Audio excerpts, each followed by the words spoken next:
નમસ્કાર મિત્રો, દ્વિતીય સત્રાંત પરીક્ષા 2025-26 આજના વિડીયોમાં આપણે ધોરણ 4 હિન્દી વિષયનું પેપર સોલ્યુશન જોઈશું. તો મિત્રો, તમે જો મારી ચેનલ ઉપર પહેલીવાર આવ્યા હોય તો મારી ચેનલ સબસ્ક્રાઈબ કરી બાજુમાં આવેલું બેલ આઇકન પ્રેસ કરી લેજો, જેથી આવનારા બીજા નવા વિડીયો ઝડપથી તમારા સુધી પહોંચી શકે.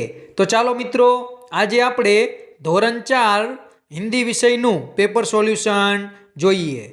સૌથી પહેલા પ્રશ્ન પહેલો કે दिए गए अंकों को शब्दों में लिखिए. તો પહેલામાં જવાબ આવશે 6, બીજામાં જવાબ આવશે 9, ત્રીજામાં જવાબ આવશે 13, ચોથામાં જવાબ આવશે 17 અને પાંચમામાં જવાબ આવશે 20. ત્યાર પછી બીજો પ્રશ્ન चित्र देखकर शब्द लिखिए. તો પહેલા ચિત્રમાં આવશે સેબ, બીજામાં આવશે પપીતા, ત્રીજામાં મછલી, ચોથામાં હાથી અને પાંચમામાં આવશે છાતા. ત્યાર પછી આગળ જોઈએ ત્રીજો પ્રશ્ન दिए गए चित्र के आधार पर कहानी लिखिए. ચતુર ખરગોશ. આપણે આ ચિત્રના આધારે વાર્તા લખવાની છે. જુઓ, મેં અહીંયા વાર્તા લખેલી છે, એ તમે જોઈ શકો છો. આ રીતે વિદ્યાર્થીઓ પોતાની ભાષામાં વાર્તા લખશે. ત્યાર પછી આગળ જોઈએ પ્રશ્ન 4 निम्नलिखित शब्दों का प्रयोग करके वाक्य लिखिए. पहलू चूहा. तो चूहा रास्ते पर जा रहा था. बीजू दुकान. तो रास्ते में उसने एक दुकान देखी. त्रीजू दर्जी. तो चूहा दर्जी की दुकान पर गया. चौथू टोपी. तो मेरे पास लाल टोपी है. पांचमू सिपाही. तो कचहरी में सिपाही होता है. तो આવી જ રીતે વિદ્યાર્થીઓ મેં જે રીતે વાક્યો લખ્યા એ રીતે વિદ્યાર્થીઓ અન્ય રીતે પણ આ શબ્દ ઉપરથી વાક્ય લખશે. ત્યાર પછી પ્રશ્ન 5 કે જે આપણને અક્ષર આપેલો છે એના આધારે શબ્દ લખવાનો છે.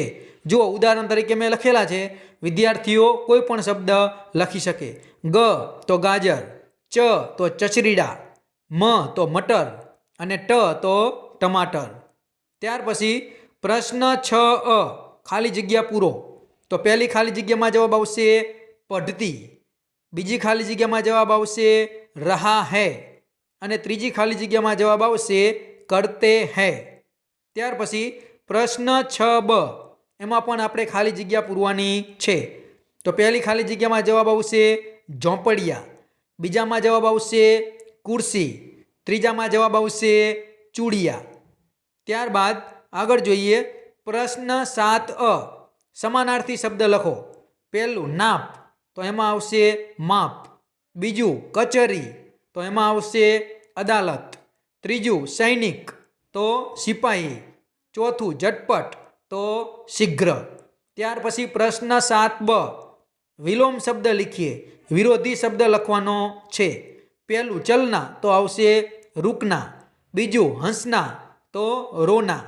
ત્રીજું જાગના. તો સોના. ત્યાર પછી છેલ્લો પ્રશ્ન છે પ્રશ્ન 8 કાવ્ય પૂરું કરો. તો જુઓ, મેં કાવ્ય પૂરું કરી અને કાવ્ય લખેલું છે એ તમે જોઈ શકો છો.